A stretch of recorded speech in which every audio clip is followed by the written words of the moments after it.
What is up, everybody? Welcome back to another episode of Real Estate Served on the Rocks, powered by Living in Colorado at the Mile High Perspective. My name is Charlie Sardelli, and as always, I'm here with Jamison Omeros. And Oscar's in the barrel again. Yep, he's back. Yep. Back. But guys, we're just Colorado realtors here doing this podcast for you on a weekly basis to bring you the best information around current news, the real estate market, and just overall wanting to have conversations with you about it. Yeah, that about sums it up, right? Oh, wait, we can't forget. While we do that, we enjoy some fine, delicious, tasty bourbon. Or whiskey. Or whiskey. With or without the E, as we've learned in the past. Right? So, well, and I mean, today's episode, we have a Regal bourbon whiskey with us today. Apparently. Yeah. Right? Yeah. Jameson, tell them about how you found it. So we have a Dexter 1862. And it's distilled and produced by Brain Brew Whiskey. So fun fact, they're Brain Brew Whiskey because they wanted to remind themselves to always be innovative and thinking forward, because whiskey, we've talked about, right, has a really, really long history. Yeah. So thinking forward, honestly, that's a good lead into the topic of today. Exactly. And today's topic, guys, what we want to talk about with you is basically what the market looks like, where it's going, why it is the way it is, and just kind of give you some insight on what to expect in the future. Yeah, some of the questions that we fielded recently that we want to touch on are, housing affordability is off the charts in a bad way. Interest rates are high. How are people still buying homes if they can't afford them? Mm-hmm. Will inventory ever come back? Should I just rent forever? Yep. What's going to happen next year? Will rates ever come down? Is the housing market going to crash? Well, that's a lot of questions. Well, we get them on a daily basis, right? Yeah, absolutely. in our comments, we get them in person. Oh, obviously, I mean, every single barbecue you go to this summer, if you're a realtor and you talk about the market, everyone's going to talk about how bad it is. Dude, I got my hair cut yesterday, and he's like, "Hey, what's on your dock today?" Looking good, sir. Hey, thank you. Looking good. Thank you. Scissors and Scotch, shout out, Castle Rock, which also one of my favorite places to go, because when you get a haircut at Scissors and Scotch, you get a free drink. In my case, an old fashioned. Mm-hmm. And there I usually get it with Buffalo Trace. And they do a good job. They do a good job. It's a solid fade you got going. They do a good job. Yeah, it wasn't as short as I normally go, but I'm also the guy that I just don't like. It's like at a restaurant, you know what I mean? Yeah. Like, if my order's wrong, I'm like, take this back. I'm like, oh my God, put the hair this back is great. On my head. Yeah, exactly. Yeah. So I was like, you know what? I'll work with it, and it just means I'm going to have to get my hair cut sooner, which is probably their marketing plan anyway. Mm-hmm. But that's how you know you're a business owner. Yeah. That's the marketing plan. Listen, this 4-week turnaround time for haircuts is not working. We need to cut this down to like 2.5. So when they say bald fade, go like a 0 or a 0.5. We're losing revenue on the bourbon. Most people aren't going to say anything anyway, so just do it. I think that's what it is. But yeah, and I mean, with the way that the market is, and you've heard us talk about it last week and weeks prior, that we're honestly in a position where this is a market that not a lot of people have experienced before in their lifetime. No, nobody has experienced in their lifetime. Exactly. And I think that before we get into everything, what you guys have to understand is what we are experiencing currently is an artificial construct of a housing market. It was not. We are not in a market that was formed by a natural cyclical series of events. This was constructed, a direct byproduct of the pandemic. Exactly. Of the pandemic and of very, very poor monetary policy we talked about, but this is constructed. This is not natural. Mm-hmm. It's like, I don't know, seeing a pig that weighs 950 pounds with traps versus like a normal 350-pound pig. Like, that does not look like it should be the way it is. There's some growth hormone going on in there. Exactly. That's what we're dealing with. So there are a bunch of fair questions, and like Charlie said, I got my hair cut, and the first thing the guy asked was, "Hey, what do you do?" I'm a realtor. Oh my God, how's the market? I'm like, it's insane. Yeah. So we're gonna try and kind of clear up where we're at and why we're at, where we're at, and where we're going, and why we're going where we're going. That was a web of words there. A web of words. I like it. It's a worldwide web of words. Well, I'm gonna go ahead and pour out the Dexter, right? Let's do it. And you go ahead, give them some info on it. Cool. So Dexter is, like we talked about, Brain Brew Whiskey. They started back in 2016. And they had a collaboration with a bunch of different distillers, and we're just kind of figuring out the best ways to brew really, really good tasting smooth whiskey. Their Woodcraft Bourbon Blender LLC is their franchising company. So you can actually franchise this out, and you can distill your own bourbon or whiskey. So they want to make it essentially accessible to everybody. Okay. But the Dexter Bourbon Company is its own company. That's what we're drinking today. Nice. And we've had whiskeys on here that are made by biochemical engineers, and scientists, and all these different things. And at the end of the day, most of what the flavor of bourbon or whiskey is produced from is the interaction between the wood and the actual distilled bourbon, right? Mm-hmm. And what happens is the bourbon gets absorbed into the wood when it's hot out and then gets released back into the rest of the bourbon barrel when it gets cold. So hot summer days, cold summer nights. What these guys did was they took 200-year-old reclaimed oak barrels. Okay. They distilled their bourbon in them, and then they put them in a climate-controlled environment where they can control the temperature, by 1/10 of a degree. Science, bitches. So they essentially blended the fact that you have a 200-year-old barrels with the scientific advances that allow them to essentially climate control what those barrels experience. And they've done thousands of different temperature variations and time variations and all these different things to create what they created. And what this is 100 proof, 50%, caramel notes, maple, a little bit of a burn. And this is a 3-wood bourbon, correct. Right? Yep. So is it maple, oak, and cherry? Cherry. Yep. Okay. Nice. I mean, the neck pour that we had beforehand, you guys saw it in the shot. It was interesting. But again, that's the neck pour. It's going to be the hottest part of the bottle. So now that we've poured this out and you know we got to sit in for a little bit. There was something that you mentioned earlier when we were looking up basically about the bourbon, that obviously we've all seen the AI kick, right? Everybody's utilizing AI, Photoshop, Canva, bourbon right now. And what's really cool about this is you can actually go on their website. Not their website. So it's at their distillery. Oh, at the distillery. And by the way, they're based out of Cincinnati, Ohio. Okay. And it's at their tasting room distillery. And you essentially go on your phone, you answer 13 questions about how you like your bourbon, taste, flavors, profiles, all that kind of stuff. The AI processor then goes, okay, we're going to blend from their barrels, because they have all that input, into a neat pour that is specific to that person's taste based on those questions. Man. So you could have 8 different people at the bar tasting, and every single one of those individuals will have a slightly different pour. Well, hey, viewers, listeners, please blow us up, man. I'd love to take a trip out there and give you guys the experience of doing that with us, because I mean that sounds awesome. Yeah, which is cool because to go a little bit further in history, because this is just a cool fact. So Dexter was a world famous whiskey distiller in Cincinnati, Ohio. Okay, not Kentucky. In the 1800s, I also just found this out. 85% of the world's whiskey was distilled and produced in Cincinnati, Ohio. So he became so world famous that he had the future King Edward and Charles Dickens come over to his house and taste his whiskey and hang out with this man. Hell yeah. That's awesome. Could you imagine creating a bourbon so good that people wanted to come sit with you to drink it? That's wild. That's cool. So you go from that to now we have AI-powered tasting rooms. I'd love to see like the tubing.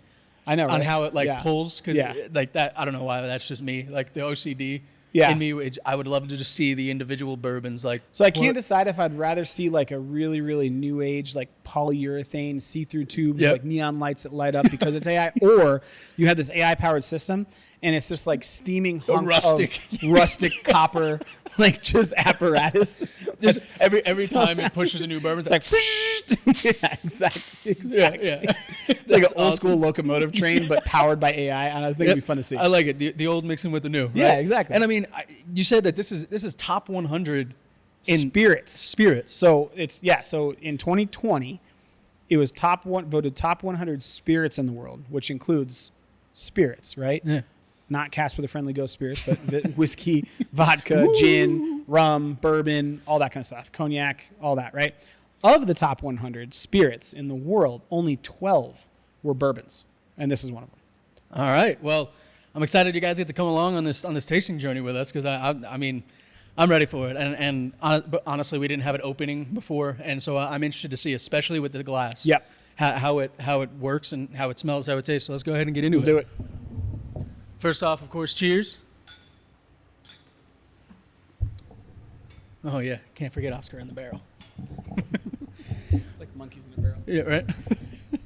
All right. Oscar I mean, just right off the bat, the color on this for a 100 proof. Yep. I mean, it's clear. You don't really see anything in there. Mm-mm. You know, and with some of the other bourbons, and Smoke Wagon is almost infamous for it for me.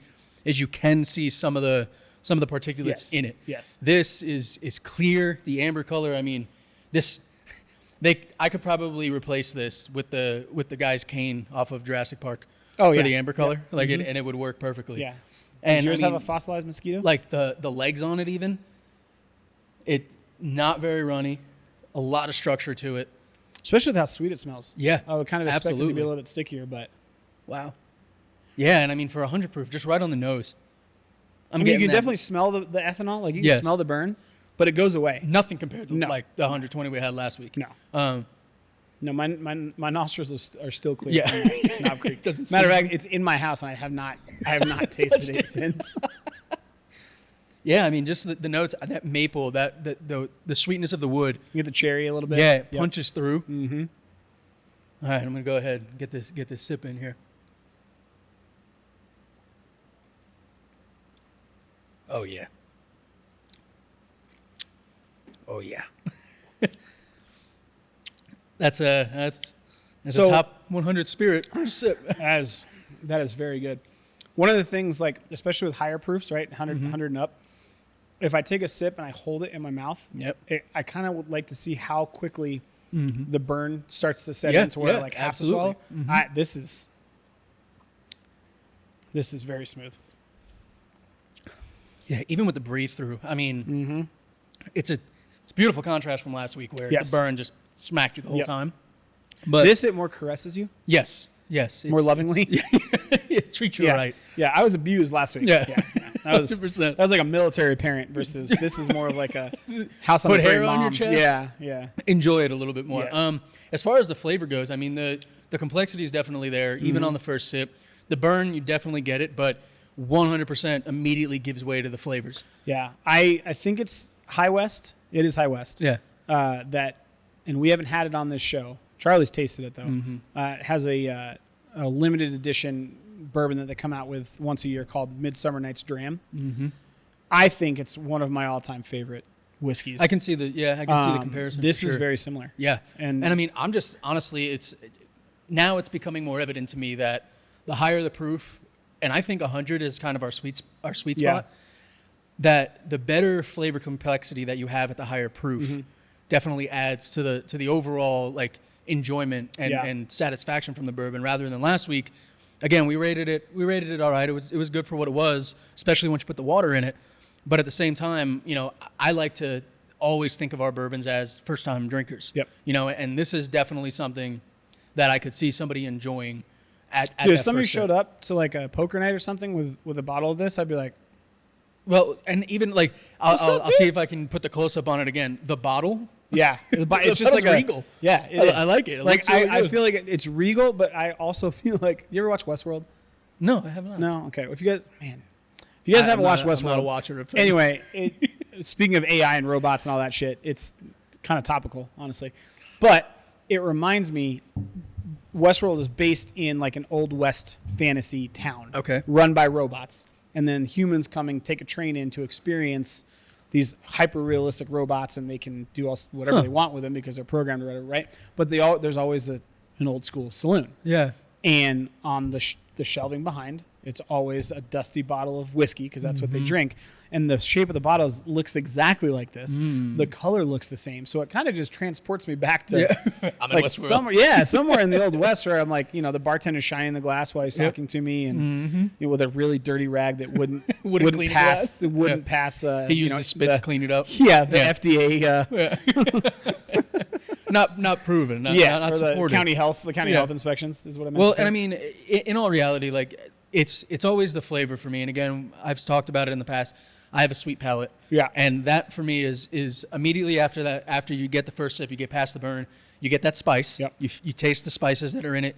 Then you get a little bit more of the sweetness from the wood. I definitely get the maple. Oh yeah. And I get a think hint of the cherry. Yeah. And it A little bit of complements. cinnamon. Absolutely. I think it's good. And then it rolls. It's Yes. not 1, 2, 3. It's No. 1, 2, 3. It goes into it. A good crescendo of flavor. Hey, If I do say so myself. it's a crescendo. Wow. It's almost like a model home that we toured somewhere. Absolutely. Well, Or a neighborhood guys, in Parker that's, has a couple units left if you guys are looking. Anywhere between 600 and Luxury 700,000. Yeah. check out the page. We got a new build from Parker on exactly. there. Right? And stay tuned, guys. So at the end of this episode, this was brought up to us last episode, which is a good point. We do a rock rating. Mm-hmm. And for those of you that may just be watching or listening to this for the first time, we rate every bourbon or whiskey that we drink from 1 rock to 10 rocks. 1 rock meaning the best, 10 rocks meaning the worst. Mm-hmm. Haven't had any 10s, but we've been damn close. Actually, no. we Brown bag was we 10. had a 12. Yep, brown bag was 12. You're right. And the reason we do that is because when you're a bourbon or whiskey drinker, the better the bourbon or whiskey is, the easier it is to drink, the less rocks it takes to mellow it out, which is why 1 rock would be the best. You have it with a single cube, good to go. 10 rocks, you're basically forcing it down, and your plan is to not remember 10 hours of your life. Or you're putting Coke in it. Yep, exactly. Yeah, absolutely. Well, I'm excited that this is the bourbon that we're sipping today, because where a lot of people start, talking about the real estate market, a lot of it is doom and gloom. Like, yes. If you're, and we covered, we had an episode, I think it was 4 or 5 episodes back now, where we just covered news headlines and how they could be grabby or scary. But at the end of the day, that's really all you see when you look up or you see any news or information about the market, especially for somebody who isn't educated on real estate. Yes. Right? And I mean, alone, all you see is interest rates are rising. There's no inventory. Home prices are sky high, or home prices are going to crash, and all this stuff. And it's gotten to a point where there's so much saturation that unless you look at the numbers and you truly know what's going on, you're going to be scared. That, and I think it's important to understand that, like, news headlines are there, like you said, to grab people's attention. It's a business. Right? And their goal is for you to click on an article, and then they get paid per click. Mm-hmm. Boost it on Google, brand name awareness, whatever the fuck you want to call it, right? Mm-hmm. What people make the mistake of is they intake all of this information, and then they don't synthesize it because they either don't know how, or they don't have the, interaction or resources to identify, like, okay, yes, this is what the news articles are saying. Yep. The next question should be, is there an opportunity for me? Yes. Versus, oh my God, everything's dying, I'm just going to sit here and do nothing, right? Yep. Because I forget the quote is, but something about the worst type of something is inaction. Yeah. Right? Mm-hmm. I forget what the rest, don't quote me on the quote, I can't quote. But inaction is bad. And headlines are very good at moving people into inaction. Well, and I think it comes, it's I wouldn't even say it's inaction. I think it's an example of comforting the thought of, no, I can't do this right now. Yeah. You know what I mean? Like, it comes down, they find that article, and they're already, especially in today's ecosystem, like we said, around real estate, they're already in the mindset of, oh, I'm priced out, or whatever it is. Then they go and they read that, and it's almost like a pat on the back, like a nice rub, like, yes, you're reassured, it's not good. And then they go, okay, I have more time, and they sit back. Yes. Rather than, like, when I read that kind of stuff, and I know you're the same way, it infuriates me. And then I'm like, I'm going to prove you wrong with science and facts, right?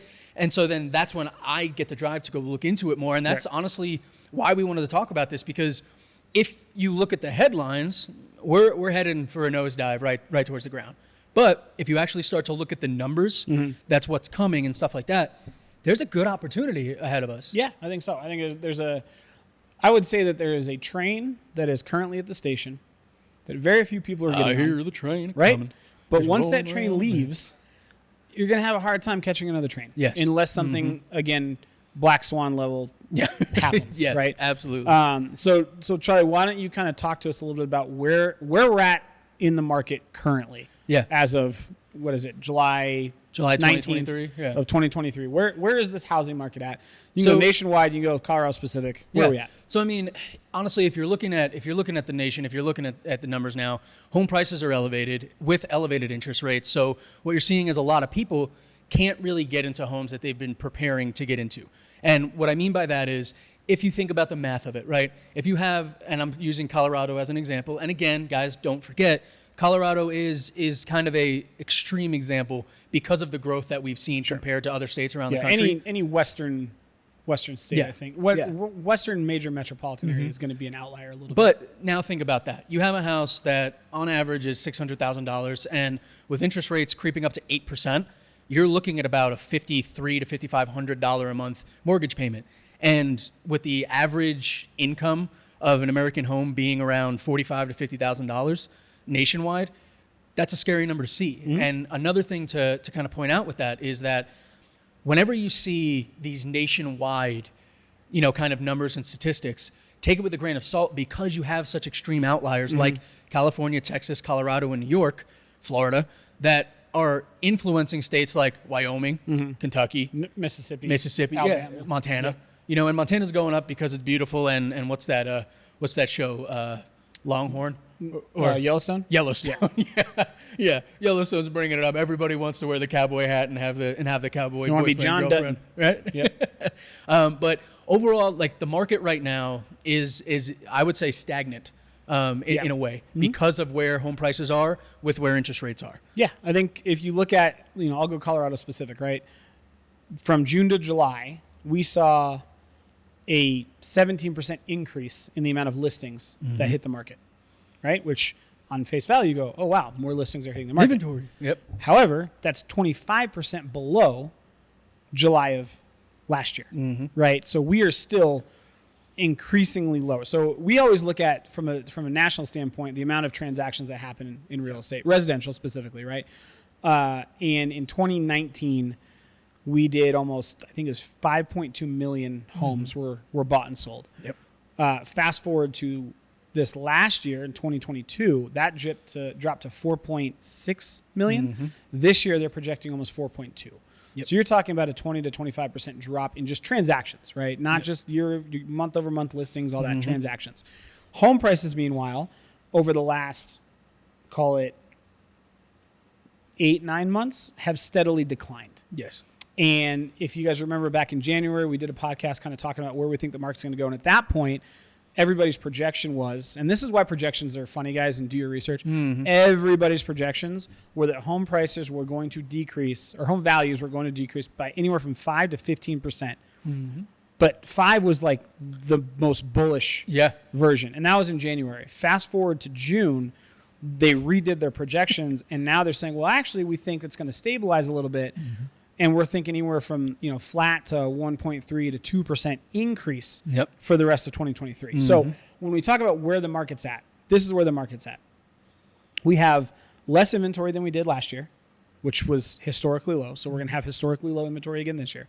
We've got interest rates that bumped up to almost 8% about 2 weeks ago. They've come down, so we're under 7 at this point, right? We have inflation that is starting to taper off a little bit. And again, don't trust all the numbers. Right? They say it's 5%. It's probably close to 3%. They're not they're holding those numbers close to the chest because election year is coming up, so on and so forth. We've got home prices for the first time this last month in 8 months. The purchase price of a home on average exceeded the list price. So we do a purchase to list all the time. Like, hey, if the average home price list is $486, and the average home price purchase was $427, we would say on average listings are going for 5 to 7% underneath what they were on the market for. This last month was the first time we're at 100.3, 100.5. So what's that tell you? Well, it tells you that now we're starting to see the market stabilize. We also saw a continued increase in days on market all the way through, I believe, April. We were at almost 29 days average on market. We're now down to 21, and that's been May, June, and July, right? Spring selling season never happened. Well, and that's another point to bring up too, is the fact that this is, and like you were saying at the beginning of the episode, is this is the definition of unprecedented. We have never experienced something like this where the normal ebb and flow of real estate has been disrupted for not only months but years at this point. We haven't been able to predict. But at the same time, with the facts that you just stated, we're on an upswing. We are. Yes. Well, and we touched on it. I think it was either last episode or the episode before. The reason that we want to give you guys this information is so that you guys can make a decision and say, okay, does it make sense to buy, right? Because at the end of the day, like Charlie said, $600,000 house, $5,200 a month in mortgage. If you follow the rule that, this is going to be outdated real fast, but 28% of the mortgage, or the mortgage shouldn't exceed 28% of your gross monthly income. That would mean that you would have to be making about $15,000 a month total, which times 10 is 150. times 12, you're at about $180,000 a year to a $400,000 to $600,000 home at 28%, right? Yep. We know that when you go to lending, they want that plus all of your debts to not exceed 43%. Depending on the program, it could be 49%. So the key is, yes, we know it's expensive. We want to make sure that people aren't rushing out to buy something that they ultimately can't afford. Mm-hmm. But if you can afford it, over these next 6 months, 3 to 6 months, whether you're looking at buying or if you're sitting on a 2.5% interest rate and you're afraid to sell, there's going to be a very big opportunity to get in with little competition, to get concessions, to go to new construction and get lower interest rates. Because what we're going to talk about later on in this episode is why we think the market is going to look drastically different come 2024. Yeah. And on top of that, so, talking about the market and the state of the market, like we said, when you start looking at it, is there opportunity? Yes. But if you don't know the numbers, if you haven't been tracking it and you look at where it is currently, a lot of people are still saying, well, I'm going to wait. Right. And why? Well, how come if home prices are so high and interest rates are so high, how the hell are people still buying homes? Right. And we touched on this. How are they still buying homes? Well, I'll tell you. We're in a very unique situation in home equity in the country. This is the first time, and I talked about this months ago, right? Yeah. And just to give you a point, when I spoke about it, we were at about $24 trillion in home equity. The latest reports that we're seeing now are 30 trillion plus in home equity. And that is across the nation. That is of homeowners, right? Yep. So when you start taking a look at that and you go, oh, wait, home prices are elevated, but people are still buying, so what's going on? Or they're still able to buy. Guys, think about it. If you bought a home here in Colorado 4 years ago and now you're looking to sell, you're sitting on almost 40% plus in equity growth. Yeah. Right? So if your home, let's think about it like this. If your home was worth $300,000 4 years ago, what that means is now you'd be looking at anywhere between $500,000 and $600,000 in what your home is worth in 4 years. Yeah. Like that's incredible. So we'll throw a graphic up for you guys who are watching this on YouTube, and shout out to Buffini and Company. They're some of the ones that have provided these statistics to us. If you look at home equity on a nationwide scale. Oh, I love these stats. Right? I love them. 39% of homeowners own their home free and clear. So 100% equity. Never before in the United States has that happened. 29% of homeowners own homes that have 50% or more net equity. 50% or more, okay? And then 32% have less than 50% equity, right?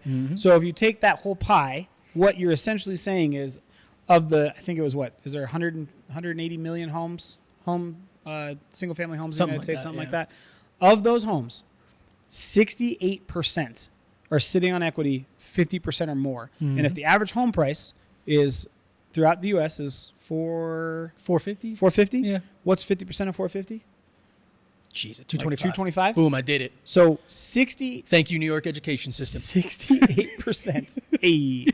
68% of homeowners in the United States have at least $225,000 in equity. Okay, think about what he just said. $225,000 in home equity. If you do, again, thank you, New York State, quick math, that is $250,000 in money that they can move around and do whatever they want. And even on a $600,000 property in the state of Colorado, at a $250,000 equity line, you can put 20% down on a $600,000 house. So to the question of how are people still buying, guys, yes, the home equity plays into it, and people are sitting on money, but at the same time, because of the pandemic, because the unsurety, is that a word? It is how now. unsure people are. It is now. Were with the economics and what's been going on since then. Yeah. People have been saving money. Correct. People have been planning, right? So now you have these people who ultimately need to sell or want to sell. They are able to buy, where in the past when we had this happen, let's say 2008, when home prices are elevated, people didn't have money. Right. They couldn't cover their mortgages. They couldn't pay for it. So that's why we saw the crash.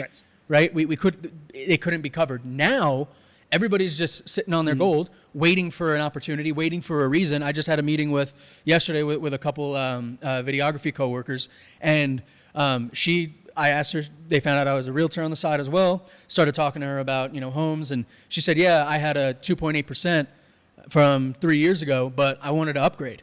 And I was like, oh, really? And you were willing to take that 8% jump? She was like, yeah, I bought my house for $250. I sold it. It was an equal trade to get into a much better house at $500. Yeah, I'm going to sit on that. Why? Because she understands the way money works and interest rates work. You may be sitting in to at a 7-8%. She's at, I think, a 6.4, she said. But it's gonna come down. We are the United States. We are the best economy in the world. That is why the U.S. dollar is the standard for the world economy. It will regulate, regardless of politics, whatever. Take that out. It's going to regulate itself. So she understands that, where I might have been at almost a 3, right? Now I'm going to get a much better opportunity. And, guess what? Home prices aren't going to slow down, right? Especially in places like Colorado, North Carolina, Wyoming, where home prices are lower. It's only going to add to that. Correct. Yeah, and I think it's, at the end of the day, I will preach this and I'll die on this hill. Don't buy something you can't afford. Yes. Right? But the beauty of the lending standards now is you can't buy something that you can't afford. They will not let you. They will not let you, right? We don't have payday loans anymore, ninja loans, no income, no job, loans anymore, like the Big Short. So for those people like, well, I don't understand how people are buying houses. I'll be honest with you guys. A lot of them are people that bought before. Yep.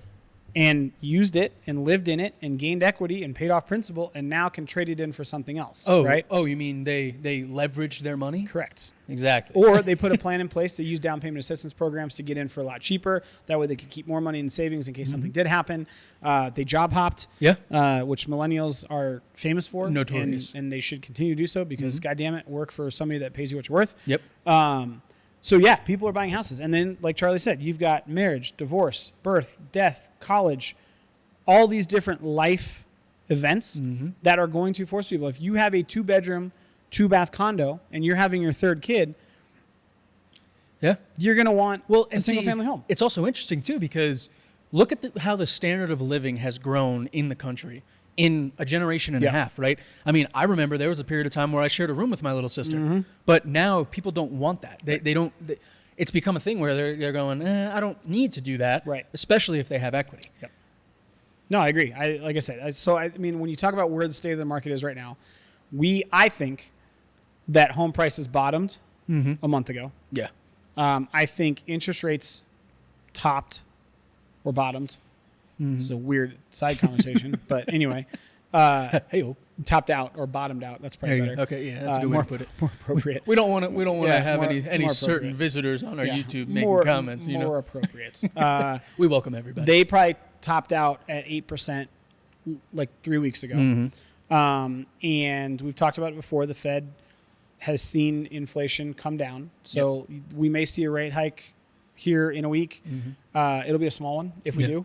And I think at that point they're going to let it go because I think they've realized that the housing market's too resilient. Yes, and they want to push, they want to bend, they don't want to break. The job market is extremely resilient. They also don't want to break that. Is what they're kind of telegraphing. Yeah. So where the market's at, I think, is, and we've said this forever, right? The general public is usually 3 to 4 months behind what's actually happening, which is fair. You guys don't study this every single day, so we don't expect you to be. And if you don't are, get 5 emails from lenders on a Friday. Yeah, and if you are this in tune, then maybe this is a career you should kind of get into because it's great. It's a lot of fun. You can help a lot of people. So I think we're at this weird sweet spot where I believe that the abnormalities that we've seen are going to come to an end by the end of 2023, which means that if we look forward, there's some things in the works and some predictions that we think are pretty valid that will bolster the point that if you can do something when it comes to buying or selling now, it may be the time to do so. Yep. Depending on your scenario. So, I mean, at the end of the day, right, if someone were to, if you're asking the question, I'm able to buy now, should I buy now, right? Ultimately, I will stay here and plant my feet on this. If you feel comfortable buying right now, if you find something, if you're talking with a lender and they're going, hey, you can afford this monthly payment even at this interest rate, do it now. And the reason I say that is why we're going to move into this conversation on the topic of the market is this market right now, where the interest rates are high, the home prices are high, is still a phenomenal position to be in if you are able to buy a home. And Jamison, why is that? Time in the market beats timing the market every single time. Woo! It's like I set you up perfectly Right? for that one. There's a lot to delve into as far as why we think things are going to change, right? The number one biggest thing that drives affordability, home prices and interest rates, right? So if you look at interest rates and where we think they're going to go, every projection that we've seen from everyone, right, takes into account two factors. Number one, inflation is starting to cool, right? We're at 3.5% over last year, or under last year, which we were at 9, or 8, we're at 5, right? So inflation has come down 3.5%. I know it may not feel that way to you guys based on gas or groceries or whatever, but it has, right? It has. And inflation drives interest rates. As inflation dips, interest rates follow, okay? The reason they follow is because of the 10-year Treasury yield. That spread is starting to come in closer as Wall Street and investors feel more and more comfortable reinvesting. Yes. And as they reinvest, and they invest more into 10-year Treasuries because it's seen as a good return, well, those yields are going to come down because they don't need to pay out as much. As those yields come down, mortgage rates are going to come down. So that's number one. The second thing that influences the federal fund rate are elections. Yeah, and what do we have coming up? We've got a midterm election this year, and we've got the presidential election next year. So what do you think is going to happen as an incumbent party tries to get reelected? They are going to try to make the economy seem as strong as possible, and the number one thing that has been on everybody's mind has been inflation and the Fed fund rate. So I guess that's two things, right? For the last 2 years. Okay. So what do you think they're going to try and hammer down? The fund rate and inflation. Absolutely. That's it. So you can bet your in the world. I don't know if it's Charles Dickens, but you can bet your bottom dollar. Oh, that would have been perfect. Right? I know. I tried. I was trying to pull like, please, can I have some more from Oliver Twist? But anyway, you can bet that coming into the end of this year and beginning of 2024, if it doesn't already happen over the next 6 months, there will be some significant improvements in the fund rate and significant improvements in interest rates, which is going to drive down the second part of this equation, which is home price. Or sorry, not drive down home prices, which is going to affect home prices. Well, and not only that, and I'm glad you touched on home prices, right? But to the lead in that I gave earlier, why should you buy now? What Jamison's talking about with the interest rates dropping is, what are you doing right now? As you're listening to this podcast, getting ready to buy a home, are you waiting until interest rates get better? So do you not think that other people are waiting for interest rates to get better? So we talked about it, right? We said every 0.5% dip in mortgage interest rates unlocks like 2.5 million or 2 million buyers from the buyer pool. Okay. So if we look at the projections, and we'll see if we can throw this on the screen for you guys. The projection for 2020, the end of 2023, is anywhere from 5.6% to 6%. Okay. End of 2024, they're thinking 4.7 to 5. And 2025, they're thinking we'll get down to about 4.5 to 4.6. Yep. Okay. So we already know right now, and this is what happens. This is human psychology, guys. People get used to prices and they adjust. You just have to. Otherwise, you live out homeless on the streets, right? So people have already adjusted to 7%, which is why we're continuing to see buyer activity, right? And you get incentives, all these different things. We've seen the sweet spot this year at 6.5. Yep. Once we dip under 6.5, boom, bum rush of people because it unlocks buyers, right? Imagine what's going to happen if they get down to 4.5%, right? And let's say inventory doesn't improve to where it needs to. What do you think is going to happen? It's gonna be a Walmart Black Friday Dude, event. Right? But back in like the 90s when they're breaking open the doors. Exactly. Because now we're 2 years removed. We're actually, at that point, we're probably 4 years removed from 2.7%. Yep. And now you've got an entire generation of people who have gotten used to 7%. And now you're telling me that interest is going to be 3% lower than that? It's going to be a fire sale. Yeah. Right? And not to mention, and again, shout out to what was Buffini? it? Buffini is. Which I didn't know that dude was Irish. I didn't either. I started the podcast. I was like, oh, this is pleasing to the ear. Yeah. But shout out to them because they made a good point that this is going to be the legitimate perfect storm of interest rates, buyers, and home price. Because if we do see it continue to tailor with home prices coming down a little bit or staying steady, and then we do see interest rates drop, we have the largest generation in history. Yes, I'm looking at you, boomers. We beat you, the millennials. By about 4 million. Coming to the market. Because you guys boomed a bunch of babies. Yeah. Thanks. Only way it's going to go Right? is to grow, right? And another point that, as to why, if you're prepared now to do it now, is because as Jamison stated last week and the week before, home prices in America, when you break it down and look at a long We're going to throw this timeline, graphic up too so you guys can see it. have never decreased. Well, over a long time. That's yes. what I'm saying. Yeah, If you yes. break it down to a long period of Correct. time, it has only gotten better with home prices over time. On average, they've doubled every 10 years. Yes, exactly. That's what it is. And I've got a chart to show you guys that that's actually true. It's Yep. wild, but it's true. And you'll see when we throw this up, the dips, right, where Yep. we've seen recessions where home prices have gone down, which is, to us, it's a correction. But what happens once it gets better? Well, dude, at the end of the day, you can't buy more land. Yeah. It is what it is, right? And to Charlie's point, we've also got, so on average, the prime home buying age is between 34 and 37. Okay. Yep. So if you take a look at demographics across the United States today, the largest group of individuals in the United States demographically is right now 32 to 36. 73 million people 73 million. are between 25 and 41, and a majority of those are between. So you're talking a crush of, I don't know, dude, let's call it 30% of that, Yep. right? So that's what, 30 million people right now are in prime home buying age. Scenario, age, Right. circumstance, So you whatever got you want to 30 say. million people on the sidelines. You've got the next year, we're going to see interest rates dip by all projections to at least the mid fives. Yep. We know right now that people have gotten used to 7, so 6.5 is good enough. It's going to be a crush, right? Yeah. Now we hope that that also will lead to more inventory, right? Because that is going to be another one. We hope that those lower interest rates are going to unlock resale buyers. Yes.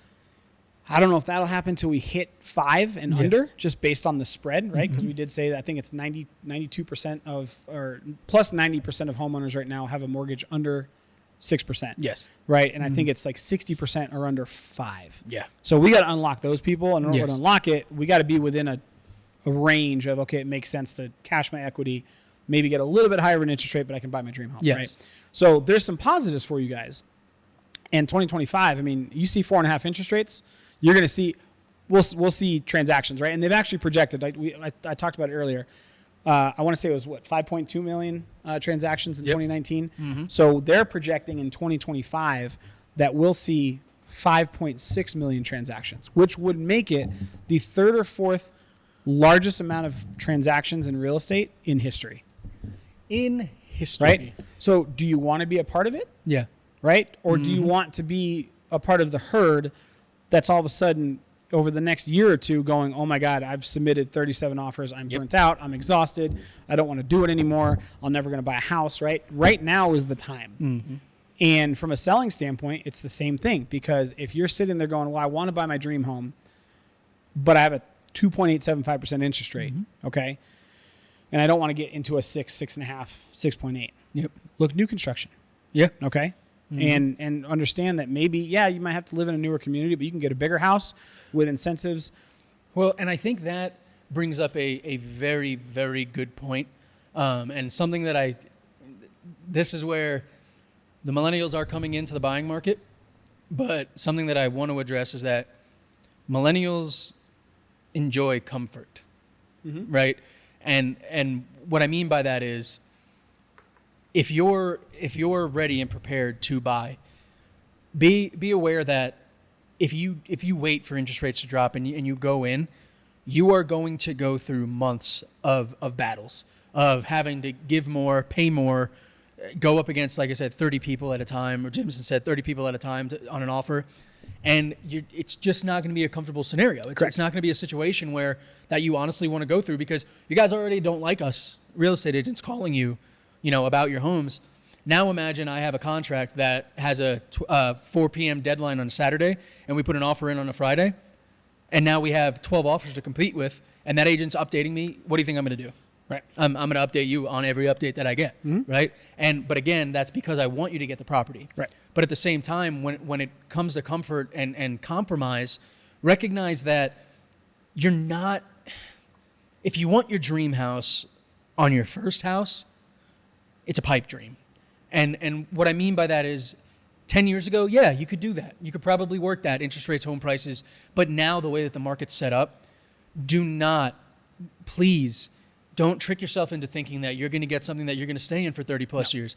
If you have the money to do it, please. I want you to live your dream. I want you to go through it. But you will be much more better off monetarily if you understand, hey, I might have to live in this attached condo home for 5 years, but that 5 years is going to net me 50 grand. Which to me is a crazy thing, right? Because most of those individuals, which here's another statistic, right? To talk about like this crush of people we're going to see enter the market when rates come down, right? And this is to you renters. Hello. Right now, there are 3 million renting households that make over $150,000 a year.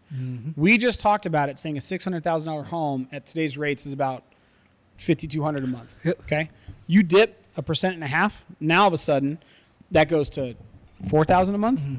Well, if that doesn't tell you, if I don't that have to make number- 180 anymore. Well, I no, can if make that- 140. If that number tells you anything, it's that people are just waiting. That's what I'm saying. Like that's the my proof point. in the pudding right there. Exactly. So that's what we're saying. Like if you are waiting, other people are also waiting, and those same people are going to go out into the market when you guys do, once rates drop, right? Yes. And the crazy part to me is if I'm renting a 2-bed, 2-bath apartment, and the next logical and financially sound step would be to buy a 2-bed, 2-bath townhome.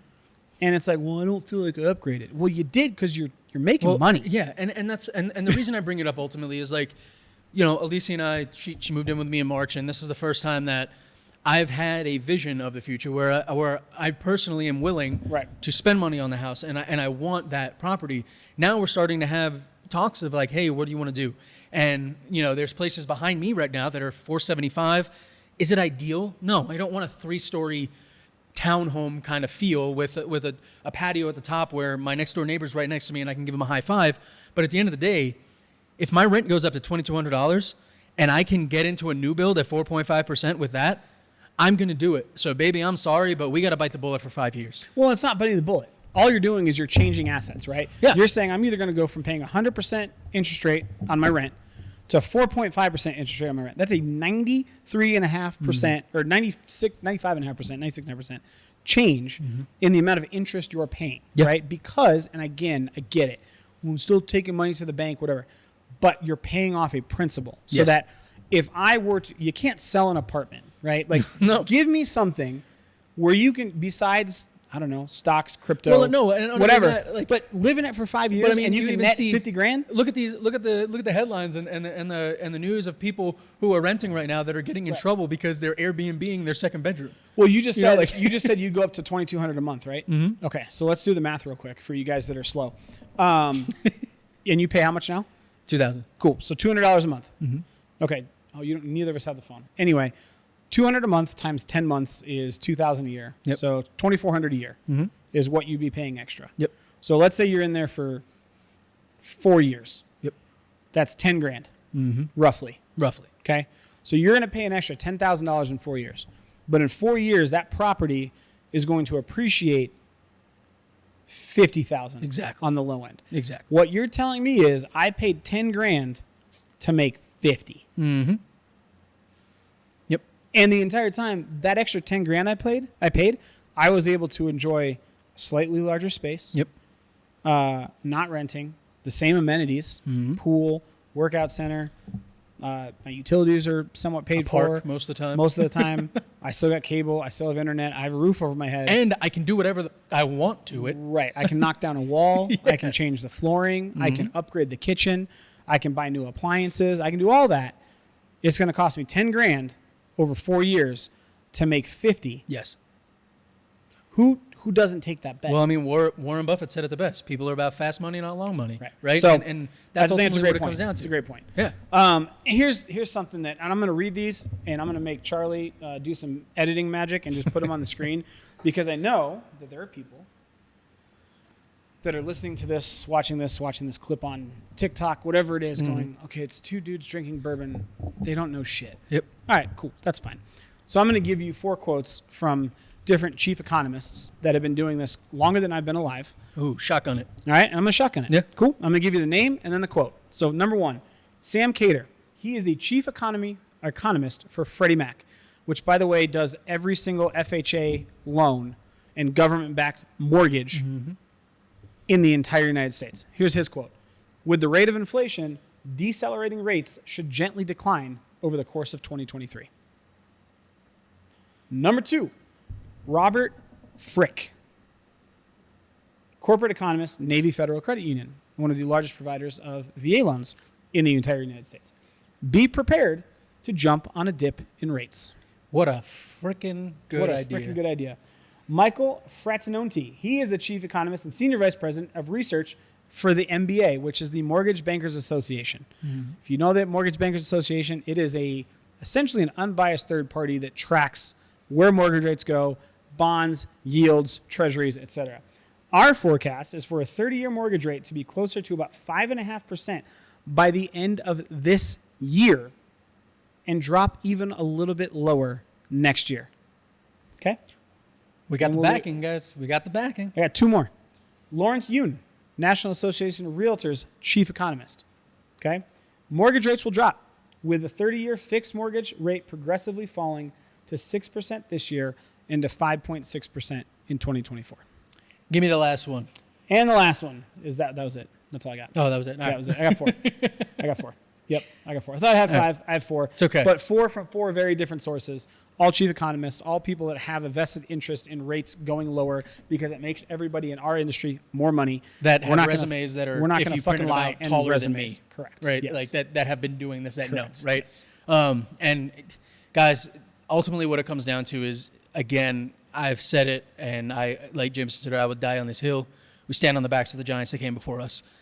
If those guys who have been doing this for a literal lifetime have that knowledge and that's what they're putting out, I'm sorry, but I'm hard pressed to go against them, right? Yep. And you know, this topic, we could go on for hours, right? So it's, please reach out to us. Like, I want to have this conversation with people. I love having this conversation with people. And I just last weekend I went to a housewarming party for younger people. I think they're like 22. Yeah. They're renting. And I was sitting there talking to them, and one, I'll tell you what, man, the Gen Z moves different. They move different, right? And what I mean by that is I was talking to them, and they're both music producers. They love music. They just signed a lease on a building to start a studio. I was like, oh, how long did you look at it? 2 months. Oh, okay. I would have taken at least a year to decide on that, right? But then I start talking to them like, hey, what are you're about to have a kid. What are you thinking about buying? I don't know. It's not really worth it right now. I don't know. But okay, so let me ask, what are you spending on rent right now? $2,800. Okay. So what if I broke it down for you, right? Yeah, I know. What if I broke it down for you and I said, hey, I can get you into a townhome for the next 4 years for that price, that in the next 5 years you're going to make $40,000 on, almost guaranteed in the state of Colorado. What would you do? The look on this kid's face, it was like I just showed him the entrance to heaven. Oh, yeah. The gates, right? He was like, wait a second. That makes so much sense. Exactly. So that's my point, you know, but we love having those conversations. I love seeing that look on people's faces. I also hate it. Well, it's a love-hate relationship, It right? is. Like, I hate it because we preach it all the time. Like, it's like you said, it's a big picture, long game thing. Yes. And people tend to go, like, you know, I would have taken it a step further. Like, hey, by the way, you have this townhome, and let's say something crazy does happen, rates drop significantly, supply doesn't keep up, and now all of a sudden, instead of that $40,000, let's say you appreciate $100,000. Did you know? You said you were leasing a studio. Yeah. What if you just bought one? Hold on, and then how would I buy it? I don't have $100,000. 4 years, you will. What do you mean? Take out a home equity line of credit, go buy that, right? No, check this shit out. Not only now you own a studio, what can you do? Can rent it out. I can rent it out. Profit. And then by that rent, I can pay back my HELOC. Yep. And as I'm paying back the HELOC, I'm still appreciating. Like it's like, come on, guys. It's seriously. And ultimately, like it comes down to the point of, yes, you were not taught this. Right. This is not a standard. No. But the people who take the time, these are the ones that you're seeing on social media that are the 26-year-olds in Greece that are like, I did this within 4 years. But like, it's not all fake. It's doable, but it's knowing money. You have to have a plan. You have to have resources. You have to talk to people smarter than you, which we do all the time. That's the only. I either if talk I'm to not people surrounded smarter or by I people read who books are- from people who are like, smarter yeah, than me. If I'm not surrounded by people who make me feel stupid, Right. I don't want to be in that room. Right. Because that's the only way that you grow. Right. Right. And it's. I will tell anybody, in the state of Colorado, it's $350 to take a real estate course. Okay. What I learned in the 2 months that it took me to get through that course was worth way more than the $350 that I spent. Yeah. Absolutely. I agree. I think, I think the whole point is that Charlie's trying to get across is like, when we say the time is now, honestly, I think the time is always now, especially in real estate. If you're ready. If you're ready. Yep. But you never know when or where that is if you don't educate yourself. Absolutely. So Absolutely. And JMO, is there anything else you wanted to throw down for him today? the only thing, and this is more of a positive note, so I was looking over, we talk about supply a lot, right? And I think last week we talked about how new construction is 37% of the market share of homes on the market. Okay. The good news is they are starting to catch up with building. Yep. So, if you're a buyer that maybe is not in the exact right moment in time or financially to start looking, there's light on the horizon, right? And these are all lagging indicators. So it's going to take 6 months, 10 months, whatever it is. But that's why we always preach, put a plan in place now. Yep. Work it. And then when you're ready, you're good to go. Again, it's free to talk to a lender. Since April of 2022 until May of 2023, so a year, 13 months, we have had negative year-over-year change of single-family home starts in communities throughout the United States. Negative, right? Every single month, it's been less than the year before that same month. June 2023, we finally got our first month in 13 months where new home starts in communities was above last year. Well, and I mean, it only makes sense business-wise, right? If you know that the demand is for more homes and you have the ability to build more homes and you make your profit off of building more homes, the only natural answer to that is build more homes. Build more homes. Well, right? and we also have started to see the loosening of the supply chain. Yes. We've seen labor costs come down. And again, they're banking on the fact that there's 73 million millennials and a majority of them don't have homes. Yep. Or they're renting, or they're living with their parents. Or they're making $150,000. Or they're making $150,000 in rent. Like they're banking on they will come to market at some point. And our goal is, if you're watching this, if you're listening to this, be ahead of the curve. And if you don't know what that means, call us, DM us, put it in the comments. We can talk about it that way and see, hey, is there a way that we can put you ahead of the curve so you can get into some place, right? You can get into a Lennar home, 3-bedroom, 2-bath, 1,900 square feet with a fucking backyard and a covered patio at a 4.75% interest rate at $585,000. Check out Living in Colorado, the Mile High Perspective. Like, we're going to have a dude. video for you showing exactly that home. It's one of those things where it's possible. Yeah. And we preach all the time. We know you guys don't have the time or mental capacity to research and to find these unicorn homes and what's happening in new build and what the incentives are and blah, blah, blah. Use us. Hello. Utilize us. My name is Charlie and I'm a realtor. Right? That is my job. That is literally what our job is. And we're trying to bring as much of it to you guys in mass as we can. And we highlight new communities and we highlight all these different things. But if you have specific areas you want to move to or whatever it is, just let us know. Yep. And we can help, right? We'd set up a phone call, Zoom, whatever it is, doesn't matter. Whatever it is. If you're in Colorado, cool. If you're not in Colorado, we'll partner you with a realtor that we can vet for you in a different state, right? We're not limited to just this. But the point is, lean on your resources that are using resources on a daily basis because it is possible. And I want to see as many people get on the front of this train that is about to depart in the next 6 to 12 months as humanly possible, because I hate having the conversations of, damn it, I missed out. Yep. And I'll hate tell it. you what, man, that sounds like a perfect segue and river flow into our One Rock takeaways for today's episode. So I'll go ahead and start it out. Just Go because for it, because I have no idea I was what mine's gonna be. going to say, you just I have no fucking you clue. just gave it but I mean, a little kind bit of. more concise. I don't know right? what it is. So for my one rock takeaway for today, we've said it before. I'll say it till I die. Knowledge is power. Don't be scared by headlines. Take the time for yourself. Look at it. Reach out to people. And again, guys, please remember, lenders and real estate agents, they shouldn't be charging you to get pre-approved, to ask them questions about the market. And if they are asking you to pay for that information, go with a different agent. There's over 40,000 of us just in Colorado alone. Mm-hmm. And I guarantee you, if you put the time in, you'll find somebody who will give you the time, the effort, and the knowledge that they've been putting into this for years, right? So again, one rock takeaway, utilize the information that you have at hand and the people who do this regularly in order to help. Whether that's me, whether it's Jamison, whether it's another agent, just do it, because at the end of the day, that is going to be your best option to capitalize on the market, your money, the home, whatever it is. Yeah, no, I agree. If you are on the fence about buying a house because you are financially capable but you're worried, it is going to become infinitely harder in 2024. So do something about it now. That's it. That's all I got. No, I honestly, I love it only because, like, I'll see if I can cut to it in the video, but I'm looking at you while I'm watching you say that. It's like your face morphed into like this older man that's been through life, that had a gray beard, and was just like, please, for the love of God, listen to me. Like, what's the scene from Interstellar where he goes back in time and he's like, again, I haven't God seen damn it. Anyway, maybe I'll find the clip. It's kind of popular. And he's like, he goes back in time because weird shit happens in that movie. And he's seeing his younger self, like, either do something that he shouldn't be doing or not do something. And he can't interact because he's in like the fourth dimension. So he just bangs. He's like, no, don't do it. I'm saying, do it. Yep. Like, do it That's now. yeah. Do it now, because at 6.8, if you can afford it, then next year, refinance to a 5.6, a 4.5, a whatever it is.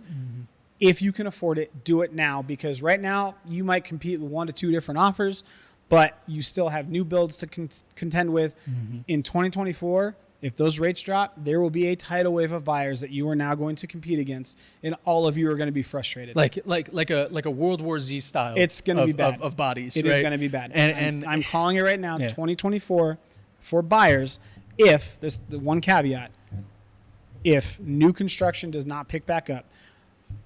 And I don't want to be all doom and gloom, right? We do it like I just said, increasing year over year. And if we're under 5.5, we should unlock resales. So it may not, right? But if I'm looking at information as it's presented to me today, do something now, refinance later, and reap the benefit and rewards of over the next 2 or 3 years, your home value is going up 2, 3, 4% every year, and puts yourself in a position versus being 4 years behind your plan. Yep. So. Well, gee, damn it. What a conversation. I'm not, this is wonderful. This is the definition of why we started doing this podcast. Yep. Like, couldn't agree more. Enjoying a bourbon, talking about the market in with knowledge, statistics, and positivity. Veracity. Veracity? Ooh, veracity. I like it. But I think now... Real visceral conversation for Oscar and his thesaurus. Right. Now I think it's a beautiful time to move into our bourbon review.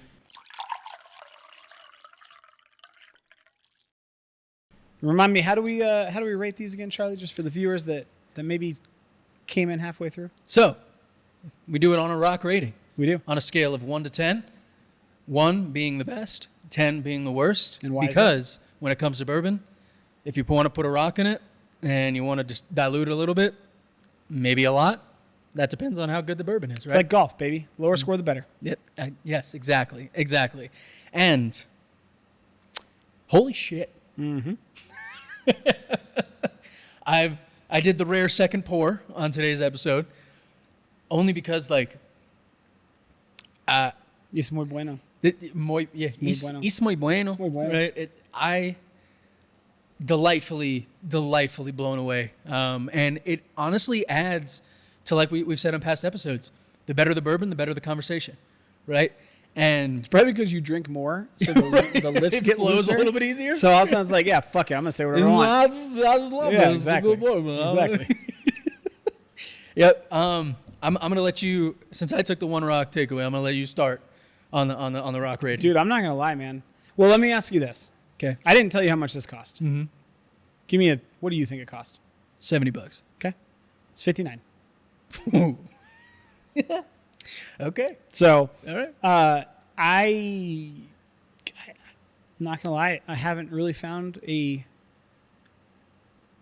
there's two bourbons categories when I rate highly. Yeah. One is like I enjoy the complexity and the burn. Mm-hmm. The other one is I enjoy sweetness. Yep. But I want some kick to it. Yeah. This is on the sweetness kick, Mm-hmm. right? I mean, dude, I'm not gonna lie, I'm gonna go 2.5. Really? Mm-hmm. I'm putting up against Smoke Wagon Uncut Unfiltered.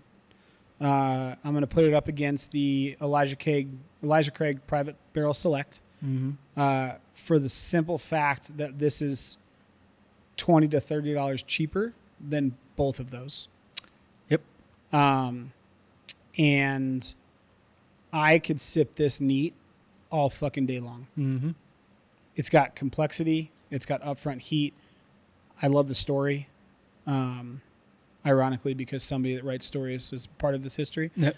And, you know, I feel like if you put that, this is also why I rate it high. If I put this on a single ice cube, Oh God. I'd drink this whole fucking bottle. Yeah. Chug it. Like So, yeah, I'm gonna go 2.5. Okay. Yep. I'm not gonna lie to you. This is the first one where I'm torn. I haven't given out the rating on it. We haven't done it yet. I want to give this a 1.5.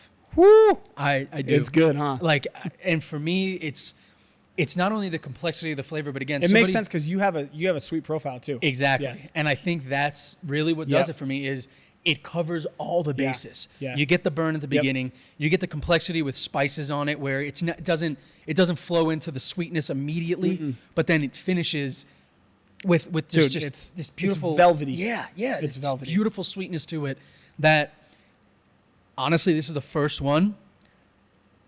I may have to sip them side by side, but I think this beats Smoke Wagon for me. It might. For me. It might. I think it's two different flavor profiles. Yes. So it depends on what you want because Smoke Wagon, I think, is 58% versus 50.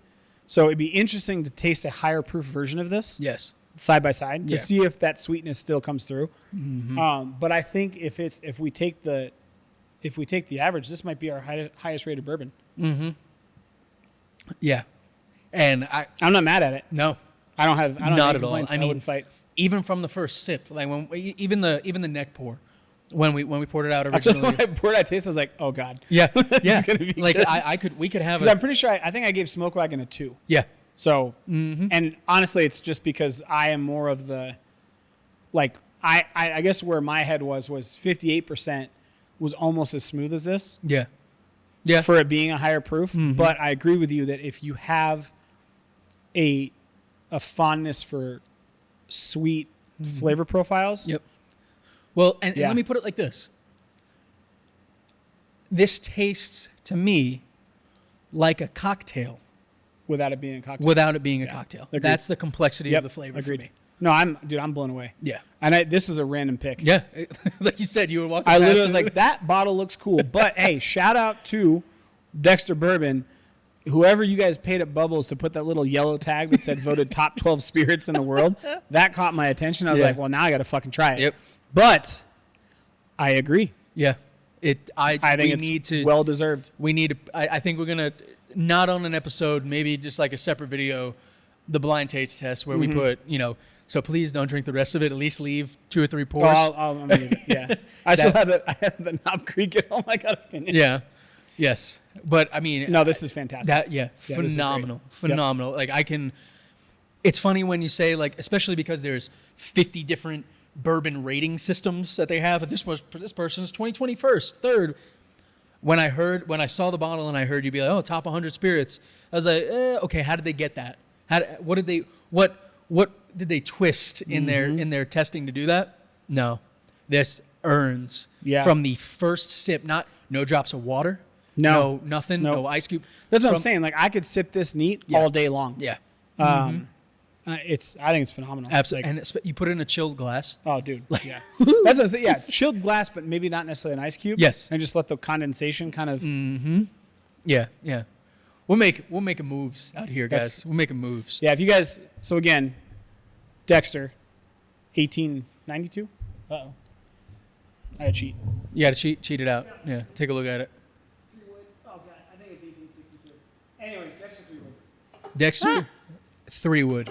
Dexter 3 wood. Phenomenal. Great $59 choice. at Bubbles. I think it normally retails at like 64, 63. Great choice, JMO. Great choice, man. But I would encourage you guys Yeah. to try it. Yeah, This this is is- absolutely fun. This might be this and fucking smoke. Yeah. Yeah, you're right. We gotta do it. we got to do it. A taste off. Yeah, this might be one of my favorites. Yeah. If not 100%. my favorite. Just out of nowhere, too. Yep. Gotta love it. Well, guys, thank you so much for joining us on another episode. We love to have you here, and we appreciate anybody who's been following us, who likes, comments, subscribes, shares. You know, we drop our episodes once a week, and whether it be audio or video, but we love doing this for you guys. We love talking about real estate, tasting the bourbon, and you can catch us on YouTube at Living in Colorado, The Mile High Perspective, and you can get in contact with us, RESOTR at themilehighperspective.com or 303-578-0263. We'll have it on the bottom of the screen for you guys. Also, if you guys are wondering what the RESOTR is for the email address, just to kind of clear this up, real estate served on the rocks. yeah, Now that you guys know. And then, Charlie, social media, where can they find you? That Lifting Agent on Instagram, TikTok. Sweet. The Colorado Real Estate Guy on Instagram and TikTok. Jamison Amaros with Fathom Realty on Facebook, or obviously the number that we have below. And if you guys like what we're talking about, if you guys find it useful, we would love ratings. Like, give us whatever stars you think we deserve. We'll take them all. But if you thought we did a great job, we'd love a positive rating. Yep. And leave a comment, guys. We love interacting with people, answering comments, concerns, questions, whatever it is. We're here for you guys. So you guys, dictate. The show's dictated by the conversations we have in real life with real life clients, friends, family, acquaintances, referrals, etc. So if you guys want some influence on the show, let us know what you want to hear about. And don't be scared about the fact that we're real estate agents. We love bourbon. If you love bourbon too, reach out to us. We'd love to have you over, go meet you somewhere, bring you to the bourbon club that we're in to share a great bourbon with you and just talk about life, love, the pursuit of happiness, whatever it is. But guys, thank you so much for joining us on another episode. We'll catch you on the next one. See ya. Cheers.